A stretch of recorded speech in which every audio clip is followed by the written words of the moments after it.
trompetas terminan en la segunda venida. Todo termina en la segunda venida, que era en 1844. Ahora, lo que yo quiero plantearles a ustedes es un historicismo que continúa después de 1844. Es decir, volver al texto sin la anteojera que nos circunscribe nada más que a esa fecha y a la segunda venida de Cristo, y ver en el texto lo que el texto dice sin tener esa limitación, porque la historia continúa. No sé si es claro lo que estoy planteando. La historia continuó, entonces no podemos quedarnos con una interpretación que se cerraba por una mala interpretación. Necesitamos abrirnos a un historicismo que continúa, ¿sí? Y ver en el texto no lo que queremos ver con nuestra interpretación, sino que lo que el texto realmente dice. Entonces yo les voy a plantear seguir avanzando con un historicismo más abierto que el tradicional. ¿Por qué digo esto? Porque quizás cuando estemos hoy y las 2 veces que siguen hablando, yo voy a decir algunas cosas que creo que las dice la Biblia, no las voy a decir yo, pero que van más allá de la interpretación tradicional que ustedes han escuchado. ¿Sí? ¿Me atajé bien? Bien, ahora, si es estrictamente, sí, la idea es que pregunten, siempre que sea estrictamente de lo que estamos tocando ahí para no dilatarnos. Y si no, al final damos 5 minutitos al final damos 5 minutitos, mejor que anótenla y la hacen a menos que sea algo que no se entendió en el momento y bueno, lo repetimos. Dijimos también la vez pasada, y ahora entramos de lleno en el tema, que necesitamos un marco para interpretar las profecías. Si yo les digo, hay una bestia que tiene 10 cuernos, 4 patas y 2 colas, ¿qué es? Una bestia. Y bueno, podemos decir cualquier cosa. ¿Sí? La imaginación se nos va. Y les conté de un amigo mío en Uruguay que cuando estudiaban las profecías estaba entusiasmadísimo por encontrar algo nuevo y venía todos los días con una interpretación. Me decía, la bestia debe ser roja porque el rojo es tal cosa y se iba con los símbolos y venía con unas interpretaciones loquísimas, porque los símbolos, si los dejamos sueltos, nos dan para todo. Pero Dios nos dio las profecías dentro de un marco. Decíamos que ese marco es el que nos permite encajar cada cosa en su lugar, en su momento y en su lugar. ¿Sí? Nos dio, para las profecías apocalípticas nos dio un marco. Y ese marco, hablamos la vez pasada de grandes marcos. Hay un gran marco que está en Isaías 14, en Ezequiel 18, que nos habla de un conflicto cósmico. También está en Génesis 3:15, donde nos habla del conflicto entre la serpiente y la mujer.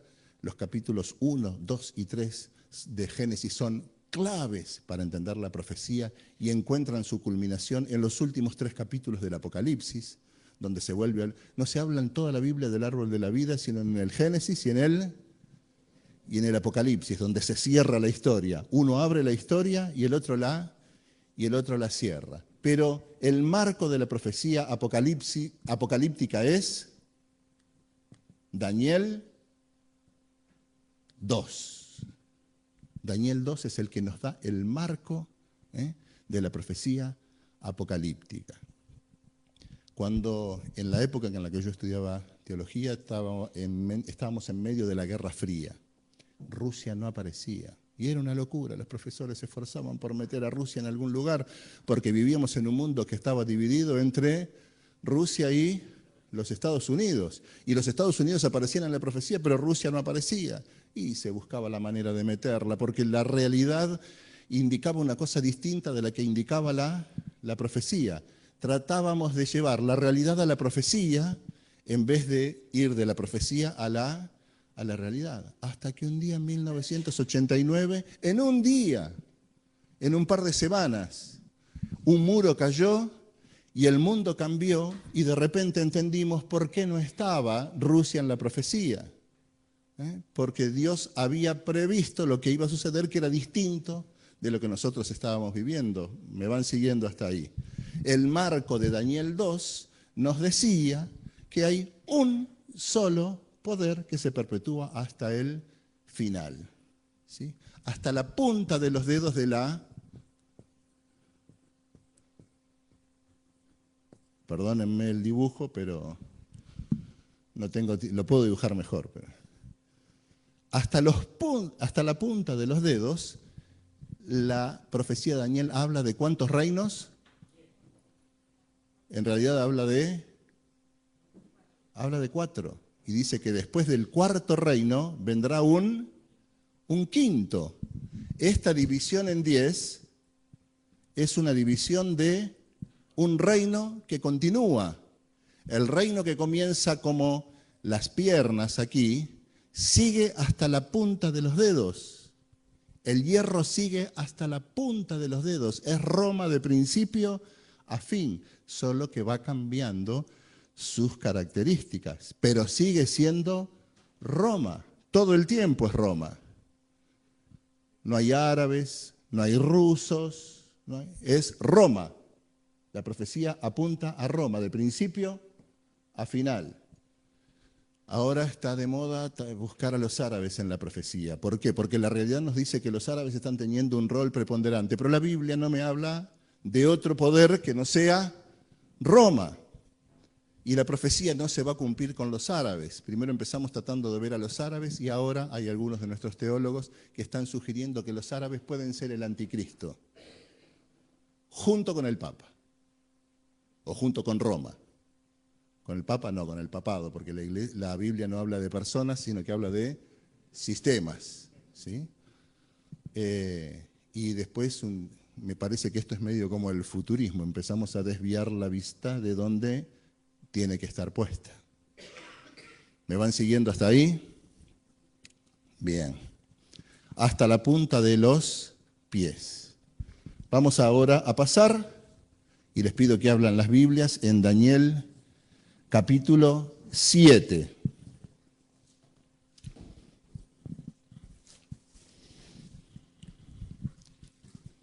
Vamos a pasar rápido por las...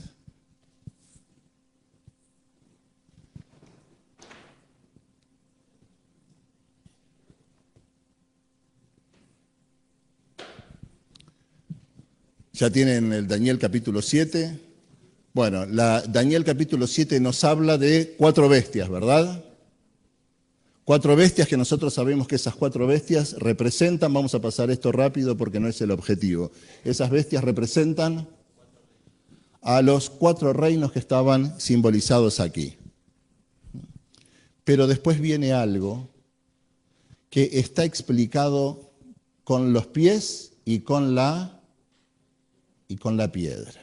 La profecía de Daniel nos dice, en el capítulo 2, nos dice que en los días de estos reyes, ¿se acuerdan ustedes lo que dice capítulo 2? Si no se acuerdan, lo leemos, y si no, lo leen después ustedes en su casa para corroborar que lo que estamos diciendo es correcto. En los días de estos reyes, ni de este, ni de este, ni de este, ni de este, en los días en los que Roma está dividida, en los días de estos reyes, primero dice que una piedra es cortada no con mano de un monte. ¿De dónde es cortada la piedra? De un monte. Y la piedra es cortada no con mano. Estamos hablando de una circunstancia sobrenatural. Esa piedra que es cortada no con mano de un monte viene y le pega, dice después, viene y le pega a la estatua en los pies y dice que los destruye. Después dice, después, aquí dijo después o entonces, algunas Biblias lo traducen entonces, otros después, pero es un adverbio de tiempo. Después, dice, destruye también a todos los demás reinos. ¿Están leyendo en Daniel 2? Si no, léanlo después. Primero destruye los pies, después destruye también a todos los demás reinos. ¿Está? Aquí a los pies. Y después la piedra se convierte en un gran monte que llena toda la tierra, es decir, el reino eterno de Dios en esta tierra. Vieron ustedes que cuando llegamos a los pies todavía tenemos una gradación de tiempo. En este tiempo empieza a suceder algo en otro lugar. ¿Dónde sucede eso? ¿Cuál es este gran monte de donde es cortada la piedra? ¿Dónde? No dice.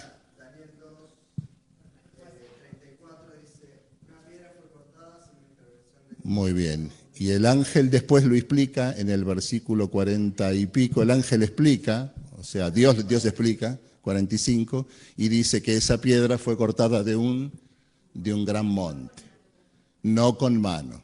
En el Salmo 3, los versículos 2 y 3 dice que Jehová habita en su santo monte. El monte es una de los símbolos para referirse a la morada de Dios. Dice, Jehová habita en su santo monte. Y les quiero hacer una pregunta. ¿Dónde estaba la presencia de Jehová cuando Daniel recibió esta visión? O de Nabucodonosor, en realidad. ¿Dónde estaba la presencia de Jehová?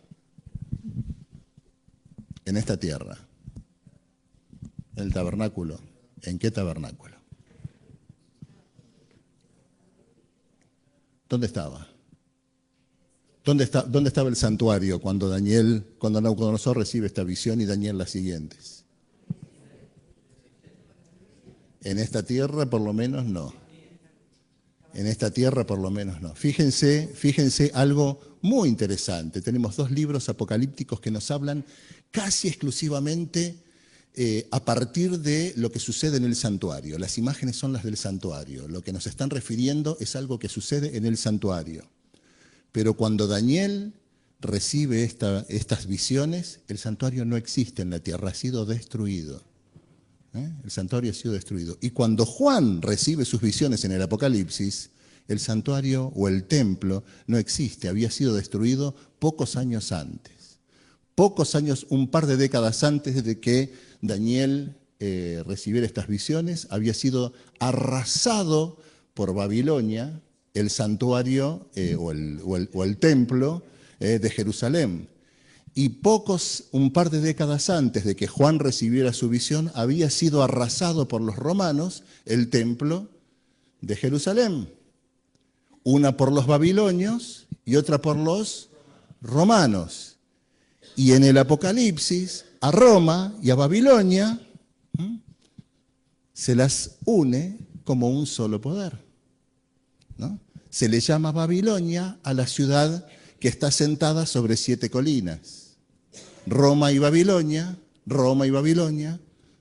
se unen en el Apocalipsis y son presentados como un solo poder.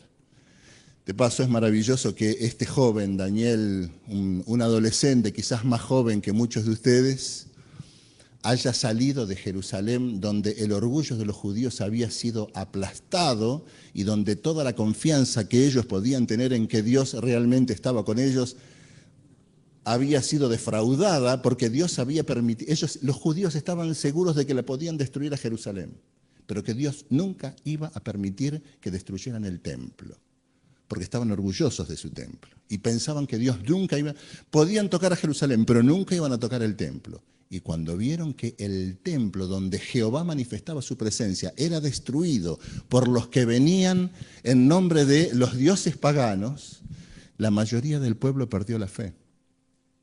Es notable que este joven, Daniel, siendo llevado prisionero, se arrodillara abriendo sus ventanas para orar hacia Jerusalén, porque en Jerusalén solo habían ruinas. Durante décadas en Jerusalén solo hubo ruinas. Sin embargo, él confiaba en las profecías, especialmente en las de Zacarías, que decían que eso era pasajero, que sería por 70 años. Y oraba mirando hacia Jerusalén.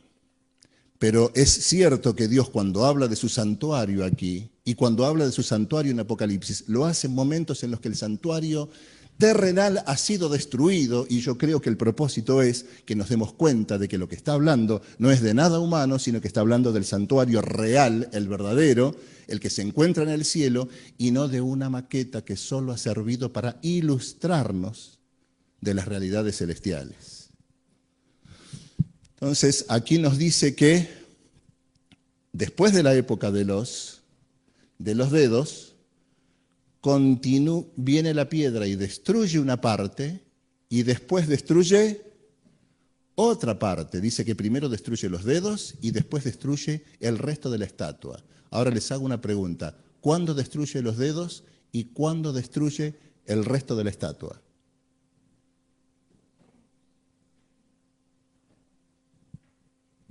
Porque dice que primero destruye los pies y dice después destruye el resto de la estatua, que vuela como es llevada por el viento, y después se instaura la montaña. Si no tuviéramos la revelación, no podríamos entender la profecía. Daniel es profecía. ¿Dónde está la revelación? Elena de White dijo, Daniel es profecía, el Apocalipsis es revelación. Si no tuviéramos la revelación, no podríamos entender esto. En Apocalipsis es en el único lugar de la Biblia donde se nos dice que entre un evento y otro hay un periodo de 1000 años. Esa es una revelación del capítulo 20 del Apocalipsis. El capítulo 20 del Apocalipsis nos permite entender que cuando los profetas del Antiguo Testamento hablaban de la manifestación de Dios en favor de su pueblo y hablaban de la ira de Dios contra sus enemigos, se estaban refiriendo a dos eventos distintos, en dos momentos distintos, separados por 1000 años en el medio. ¿Sí? En el Antiguo Testamento los profetas unen todos los momentos en uno. El Apocalipsis es la revelación que nos permite ordenarlos cronológicamente. ¿Me van siguiendo hasta ahí? Bien, acá entonces tenemos, golpea a los pies, la segunda venida de Cristo. Después, Apocalipsis nos permite decir, 1000 años después, destruye al resto de la estatua. ¿Por qué? ¿Qué nos dice también el capítulo 20 de Apocalipsis? Que si no, no podríamos entenderlo. ¿Qué nos dice? ¿Qué va a pasar después de los 1000 años? Satanás será suelto de su prisión, va a pasar algo más. Antes del juicio, Satanás es suelto. ¿Por qué estaba prisionero Satanás? Porque no tenía a quien engañar. ¿Por qué es suelto de su prisión Satanás? Porque vuelve a tener a quien engañar. ¿Qué hay? Una resurrección. Cuando San Pablo habla, Jesús también dice que unos saldrán para resurrección de vida y otros para la resurrección de perdición y condenación. Está hablando de dos resurrecciones que están separadas por 1000 años en el medio. ¿Sí? Habrá una resurrección. ¿Y qué vuelve a suceder después de esa resurrección? ¿Quiénes resucitan? Resucita la estatua entera. Todos los seres humanos de todas las épocas, de Babilonia, de Medo-Persia, de Grecia, todos resucitan. Toda la estatua vuelve a armarse en la realidad y Satanás los engaña para ir a tomar la ciudad de Jerusalén, y entonces sí, son destruidos todos los reinos y sobre esta tierra la piedra se convierte en un monte que nunca más será destruida. Algunos me están mirando serios y no están entendiendo. ¿Estoy siendo muy complejo? ¿No?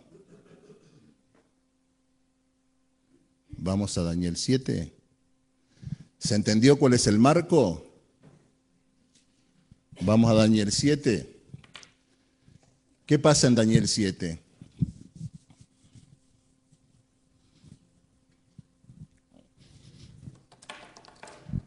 Cuatro bestias, la 1, la 2, la 3 y la 4.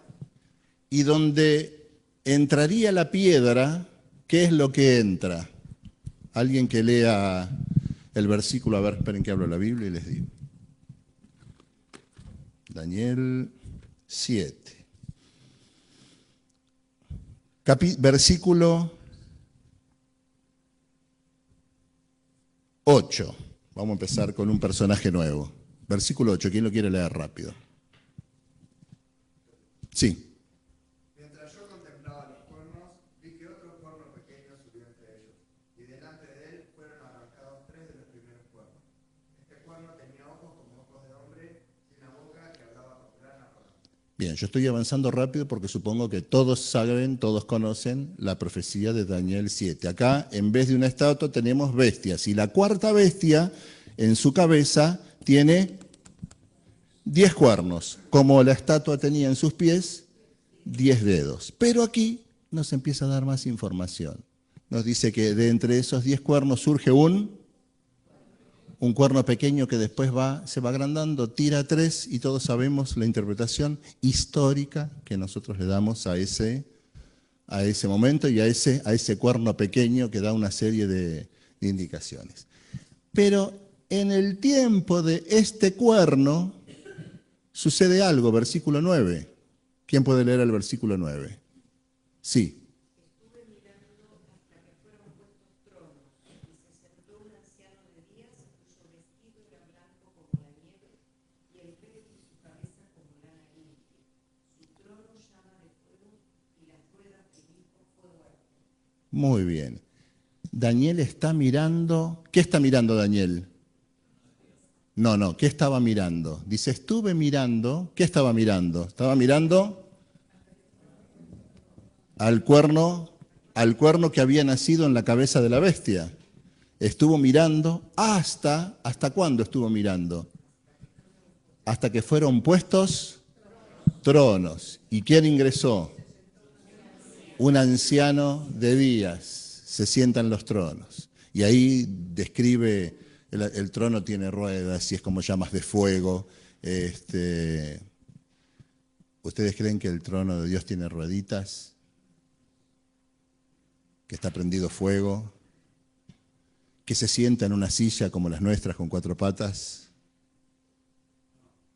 Son símbolos para que entendamos, pero ¿de qué nos está hablando? Nos está hablando de el centro del universo, el lugar desde donde Dios rige los destinos del universo. Se lo menciona a Dios como un anciano como anciano de días. Y él estuvo mirando hasta que se inicia, estamos acá en el tiempo de los 10 dedos o el tiempo de los 10 cuernos, se inicia, en Daniel decía que se cortaba una piedra allá, no con manos, se cortaba una piedra en el trono de Dios, se establecía algo. Y aquí se nos dice algo más con respecto de lo que sucede en ese momento. Es una escena de... ¿Por qué sabemos que es una escena de juicio? Por lo que dice después. ¿Qué dice después? Versículos 10. ¿Quién lo puede leer? Sí. Un río de fuego procedía de delante de él. Millones de ángeles estaban a su servicio y otros cientos de millones estaban parados delante de él. Luego la corte comenzó su sesión y los libros del juzgado divino fueron abiertos. Me gusta esa versión, es distinta a la que tenemos normalmente acostumbrados, pero nos dice clarito qué es lo que sucede. Fueron abiertos los libros del juicio. Comenzó el juicio. A ver, Cristo no vino todavía, ¿no? La piedra todavía no le pegó a la estatua. La piedra se está recortando en la montaña, ¿sí? El juicio es previo. ¿Cuándo le dicen al reo que ha sido absuelto o que ha sido condenado? Y para dar sentencia, ¿qué hay que hacer primero? Hay que investigar, hay que averiguar, hay que presentar pruebas, ¿sí? O sea que no puede haber galardón si no hay si no hay juicio? Bien. Sigamos con el versículo 11. Alguien que lea la versión que tenemos todos y después la segunda. Versículo 11. Yo entonces miraba a causa del sonido de las grandes palabras que hablaba el cuerpo. Miraba hasta que mataron a la bestia y su cuerpo fue destrozado y entregado para ser quemado en el fuego. Muy bien. Él miraba, primero vio una escena de juicio en el cielo. Después escuchaba que mientras el juicio estaba sucediendo en el cielo, la bestia, o el cuerno, en realidad el cuerno de la bestia, hablaba grandes cosas. Y siguió escuchando ¿hasta qué? Hasta que la bestia fue muerta. Muy bien, ahí estamos leyendo la descripción de, dice el versículo 12, habían también quitado a las otras bestias su dominio, pero les había sido prolongada la vida hasta cierto tiempo. ¿Qué pasó con las otras bestias? Las bestias anteriores, se les había quitado el dominio, se les había quitado el dominio, pero se les había dado vida hasta cierto tiempo, se les había dado de vuelta vida por un tiempo. ¿Qué nos dice aquí en la piedra? Me están mirando con una seriedad que yo no sé si están entendiendo algo o están viendo a dónde voy, están viendo a dónde vamos. Lo que está sucediendo aquí es paralelo a lo que se nos dijo con respecto de la piedra. Las demás bestias, ¿cuándo se les prolonga la vida a las demás bestias? ¿Cuándo se les extiende la vida a las demás bestias? Después del milenio. Se nos está dando el panorama completo, de principio a fin. Porque la Biblia nos habla de 3 momentos clave. El momento en el que Jesús se inaugura como el Cordero, el santuario celestial, el momento en el que Jesús viene a traer el galardón a los que han sido juzgados en primera instancia y cuando viene a traer el pago a los que han sido juzgados en segunda instancia. Acá está la historia completa, está la matriz completa. Es el Apocalipsis después el que nos revela el sentido de esta matriz. ¿Está claro hasta ahí o no? Bueno, vamos a seguir avanzando rapidito porque veo que el tiempo vuela. El ángel explica en el versículo 17, estas 4 grandes bestias son 4 reyes que se levantarán en la tierra, después recibirán el reino de los santos del Altísimo y poseerán el reino hasta el siglo, eternamente y para siempre. Que dice que estas bestias son 4 grandes reinos que se levantarán y después ¿qué sucederá? Lo acabo de leer. Poseerán el reino los santos del Altísimo. Esa era la pregunta, esa era la respuesta que quería Daniel. Daniel quería saber, ¿dónde estaba Daniel? Prisionero en Babilonia. ¿Cómo estaba el templo?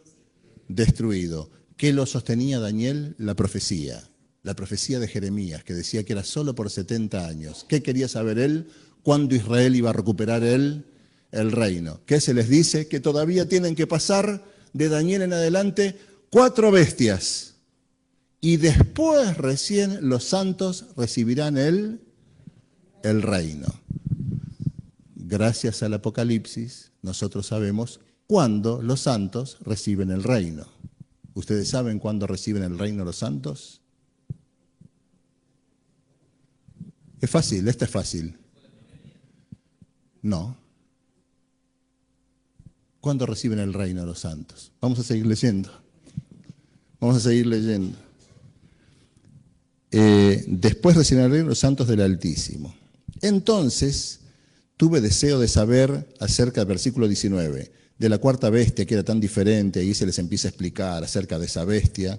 Dice, y veía yo que este cuerno hacía guerra contra los santos y los vencía hasta que vino el anciano de días y se dio el juicio a los santos del Altísimo, y llegó el tiempo, y los santos recibieron el reino.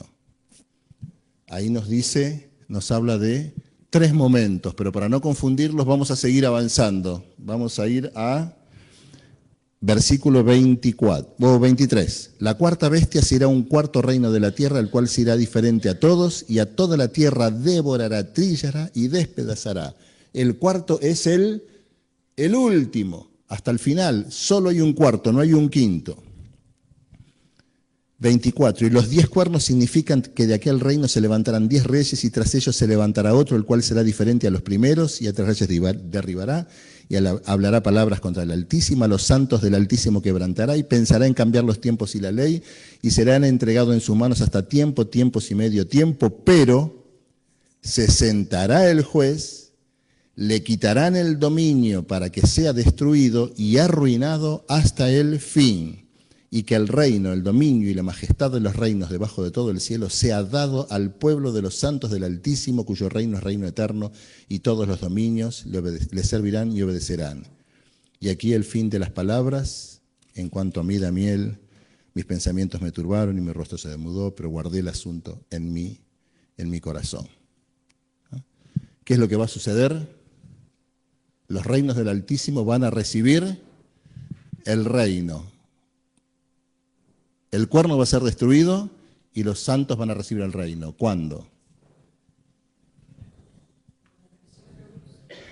El Apocalipsis, capítulo 20, se nos revela ¿cuándo? No, en la segunda venida de Cristo. El juicio que se celebra en el cielo es para darle el galardón a los santos. Son los santos los que están siendo juzgados, ¿sí?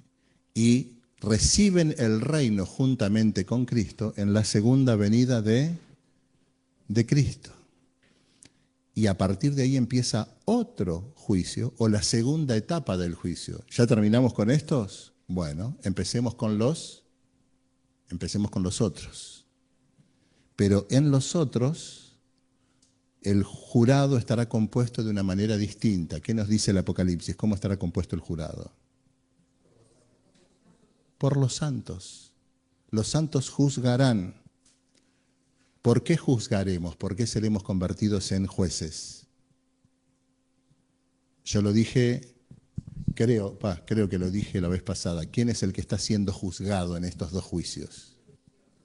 Dios es el que está siendo juzgado desde el Edén, desde la entrada del pecado, la mujer que tú me diste, la serpiente que tú creaste. El que fue puesto en tela de juicio con la entrada del pecado fue Dios. El que fue puesto en tela de juicio en el santuario celestial cuando Lucifer permitió que ingresara el orgullo y lo mismo, fue Dios. Él lo puso en tela de juicio. El carácter de Dios es lo que está siendo juzgado. Y en el santuario celestial, en el juicio, Dios lo que hace es rendir cuentas ante el universo de por qué Él salva o por qué Él no salva. Para que no quede ninguna sombra de duda. Y acá entramos al santuario. Si no entendemos el santuario, no podemos entender la profecía que nos habla de lo que está sucediendo en el santuario. Cuando yo le pido perdón, ¿Dios me perdona y olvida?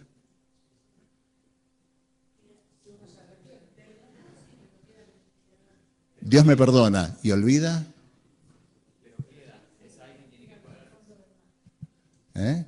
Me olvidaré, y eso está en el Apocalipsis en un contexto, en el mismo contexto de Apocalipsis 20. Arrojaré los pecados al fondo del mar y me olvidaré de ellos, pero eso está en el Apocalipsis.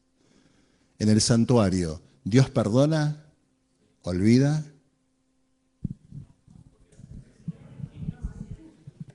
En el santuario, y estamos estudiando eso, el pecador va con su pecado. Muy bien, falta el gran día, o una parte del gran día de la expiación. Dios perdona, pero no borra. Se hace cargo del pecado. Tú te vas a tu casa libre. O sea, a ver, vamos a empezar. Yo voy con mi pecado al santuario. Entro. ¿Está bien? Me mando. ¿Puedo entrar al santuario? ¿Cualquiera podía entrar al santuario? ¿No? ¿Por qué no?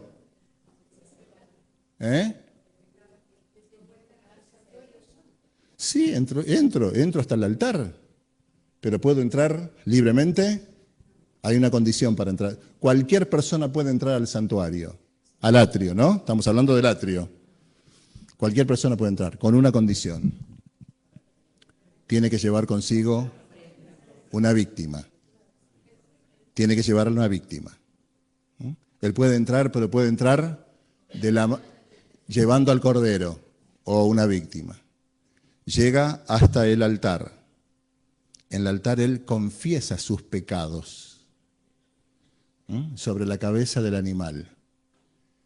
Lo mata. Simbólicamente el pecado está en la sangre. Esa sangre y ese pecado, ¿a dónde van? El pecador se va para su casa libre de pecado, se lo sacó, se lo dio al sustituto. Pero la sangre del sustituto entra al santuario y va hasta el trono, que es simbolizado por el arca. Y ahí queda el registro. ¿Por qué? Porque Dios no perdona barriendo bajo la alfombra. ¿Se entiende esa expresión? Pecaste, bueno, no importa, pecadito más, pecadito menos, lo barremos bajo la alfombra.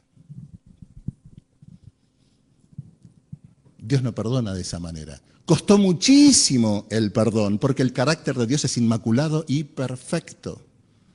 ¿Sí? Hubo una víctima que se hizo cargo para que yo pudiera limpiar, lavar mi pecado. ¿Saben qué?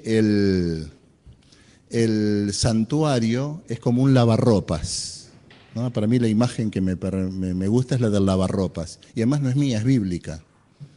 Porque en el Apocalipsis dice que los 144.000 tienen las ropas blancas porque las lavaron con la sangre del Cordero. El santuario es como un lavarropas, un lava vestiduras manchadas y las convierte en blancas gracias a la sangre.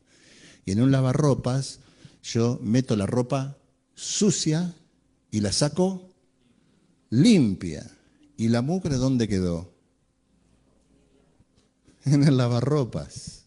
La mugre no desapareció, no la escondimos. Dios no esconde nuestro pecado, sino que se hace cargo de él.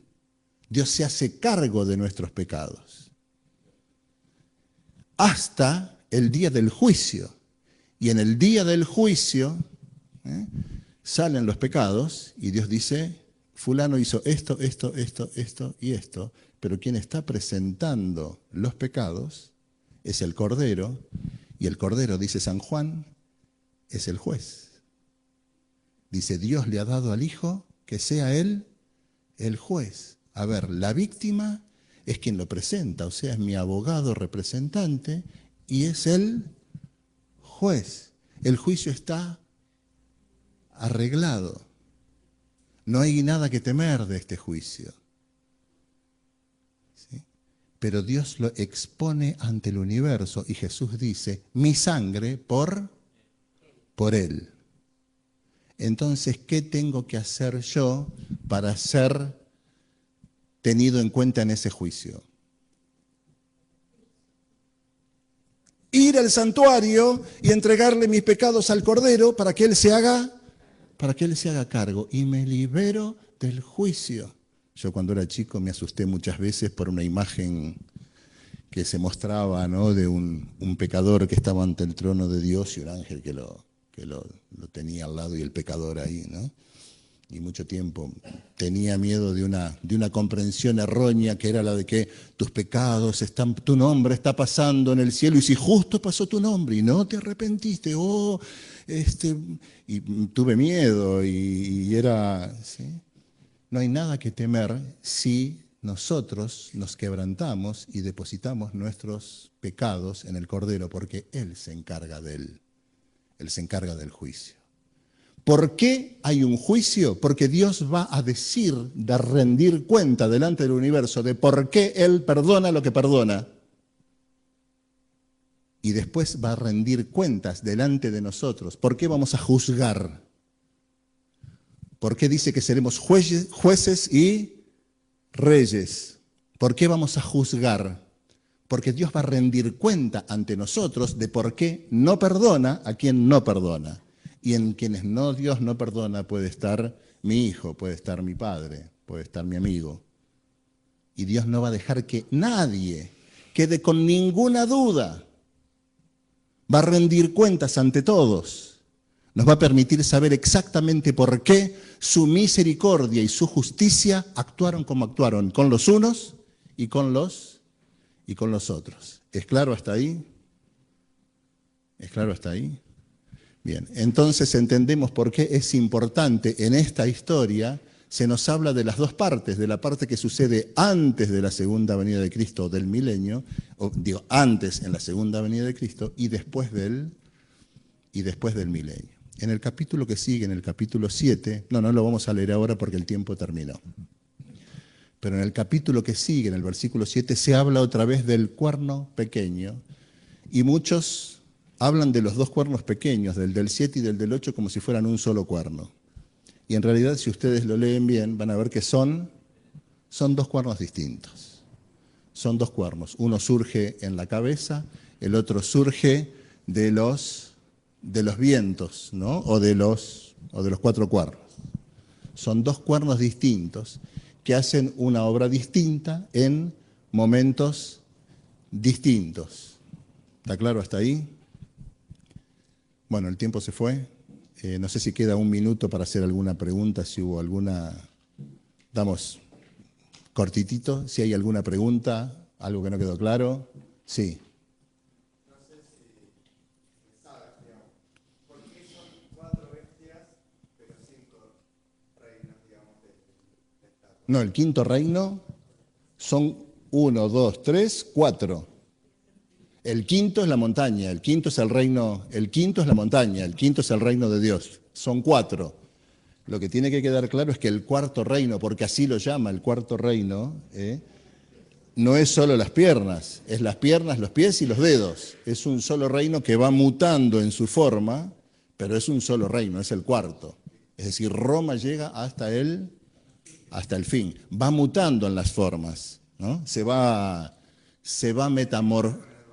Se mezcla con el barro, se divide en 10 dedos, se mezcla con el barro, se camufla, desaparece, pero sigue hasta el final. Es Roma de principio a fin. Acá no hay árabes, acá no hay rusos, acá hay Roma, de principio a final. Bueno, yo los veo muy callados y muy serios. Quiero hacerles una pregunta. ¿Estoy hablando de cosas que no tienen la menor idea de que estoy hablando? ¿O estoy hablando de cosas que ya las recontra saben y...?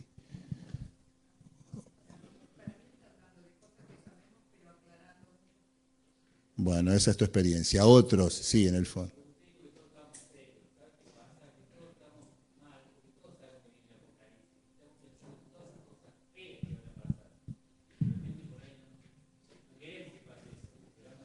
Por esa es la seriedad. Yo desde aquí veo rostros como a las 8 me voy a... No, ¿estoy yendo demasiado simple, demasiado complejo o vamos más o menos bien? El problema que teníamos en la primera vez es que era un grupo heterogéneo, es decir, yo sé que hay algunas personas que después quedamos charlando, que están estudiando las profecías con mucha profundidad. Después nos quedamos conversando con algunos y están filosos. Estuvimos hablando de Apocalipsis 17 y hay algunos de ustedes que están estudiando muchísimo y muy bien. Y hay otros que sé que todavía no han tenido contacto con las profecías y cuando hablamos de Daniel, tenemos que explicar quién era Daniel. O sea, somos un grupo heterogéneo y me gustaría saber si estamos más o menos llegando a la media, estimular a algunos para que estudien las profecías y a otros para que las estudien en mayor profundidad. Con respecto de lo que decía él, de los tiempos que se vienen.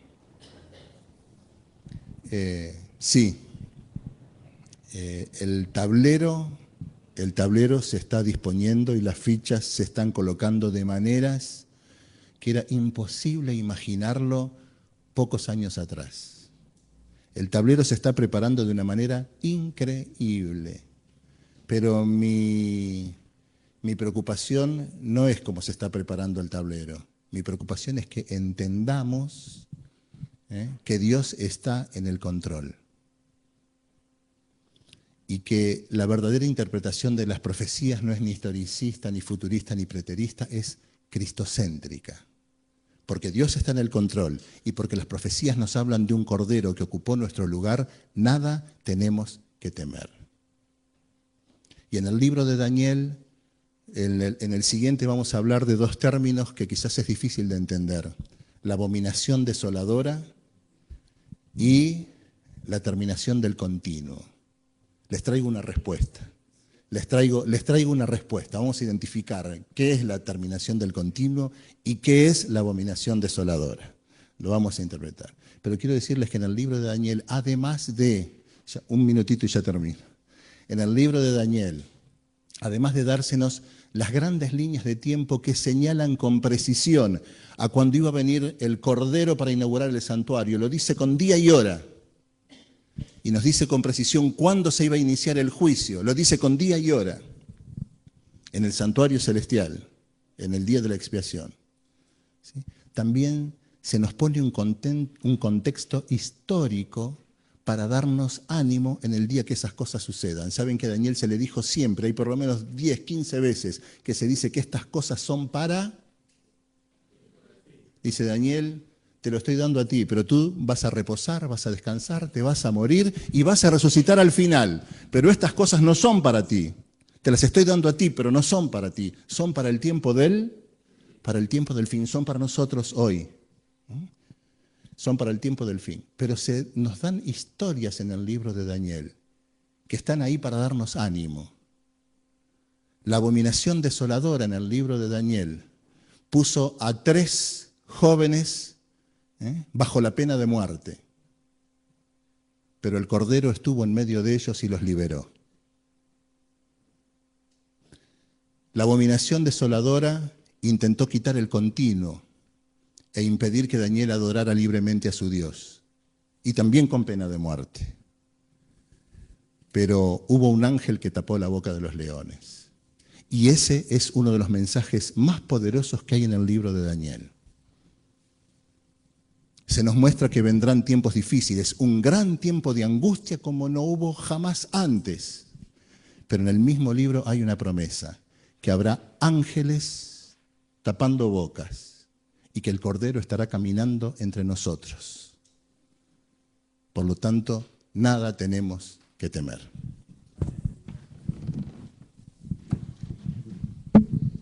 Muchas gracias, Alberto.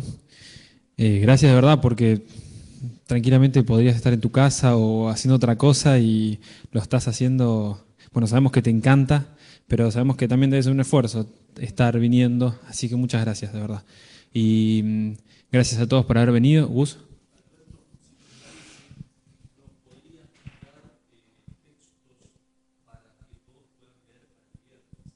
Para el viernes que viene.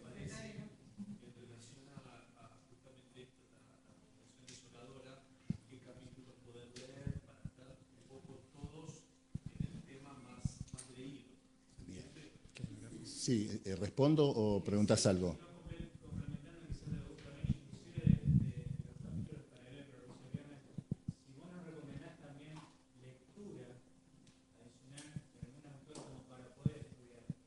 Bien. Venimos preparados. Bien. Bien. Yo quería en el próximo ir a Daniel 8, pero ya vamos a empezar a compararlo con Apocalipsis, con lo que nos va revelando el Apocalipsis.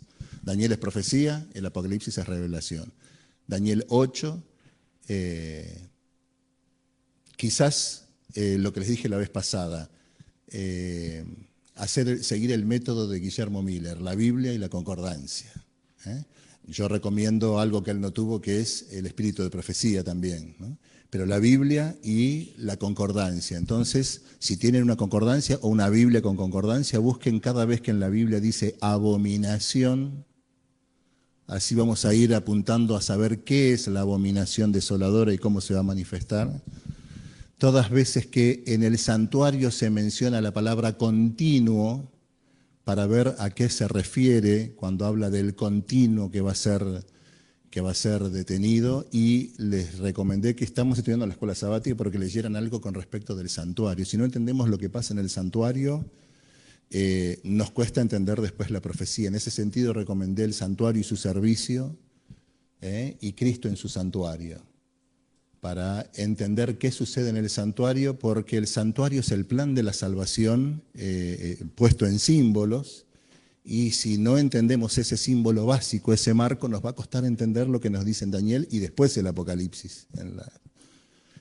Pero vamos a ir sobre todo a la abominación desoladora y el continuo. Ahí digamos, el consejo es, con una concordancia, ir viendo qué nos dice la Biblia, qué es eso, para sacar el sentido desde la Biblia misma.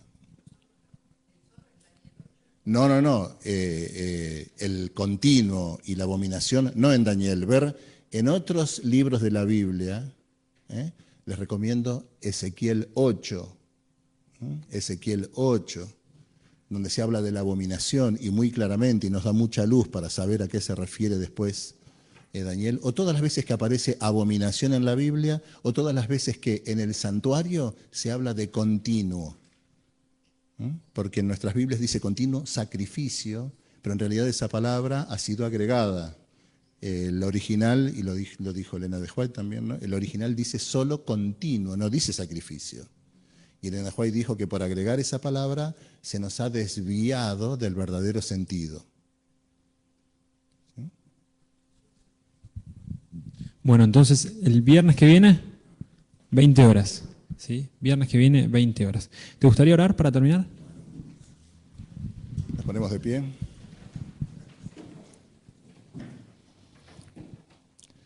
Padre Celestial, quiero agradecerte por este privilegio de que estos jóvenes me hayan invitado para compartir tu palabra con ellos. Señor, sabemos que estamos viviendo tiempos difíciles, que se acercan tiempos más difíciles aún, y queremos pedirte que tú nos ayudes a través de tu Espíritu a quebrantar nuestro orgullo, quebrantar nuestra autosuficiencia, nuestro egoísmo, y ponernos a los pies de la cruz para que tú nos conviertas en entendidos, para que nos des el sentido del mensaje que tú tienes para nosotros en esta hora. Bendice a estos jóvenes con quienes el enemigo se ensaña de una manera especial. Ayúdalos para que ellos puedan encontrar luz a los pies de la cruz. Y bendice a todos los que estamos aquí, a los adultos también, para que podamos tener la percepción espiritual que nos permita saber el tiempo que estamos viviendo, la actitud que debemos tener, pero la esperanza que tú pones delante de nosotros, que nos tiene que dar paz y felicidad. Gracias por Jesús, gracias por el Cordero, gracias por lo que estás haciendo en el santuario por nosotros. Te lo agradecemos en el nombre de Jesús. Amén.